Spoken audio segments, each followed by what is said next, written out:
இசையின் சிகரம் இளையராஜா சார். அவர பார்க்க போறோம்னு முதல்ல எங்க அப்பா சொல்லும்போது, எனக்கு ஒரு ஆனந்தமும், பயமும் கலந்த ஒரு ம். ஃபீலிங் தான் இருந்தது.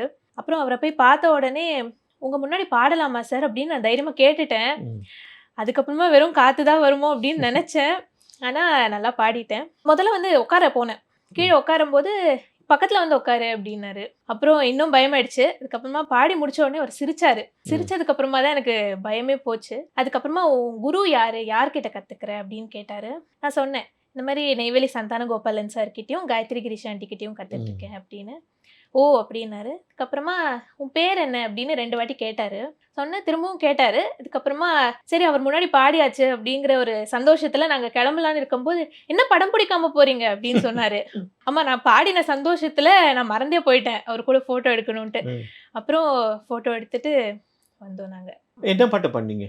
பாலசுப்ரமணியன் பாதமே அப்படின்னு சொல்லிட்டு தஞ்சாவூர் சங்கரையர் அவருடைய காம்போசிஷன். ம். விஷ்ணுபிரியா ராகத்துல. அந்த விஷ்ணுபிரியா ராகமே வந்து தஞ்சாவூர் சங்கரையர் தான் கண்டுபிடிச்சாரு.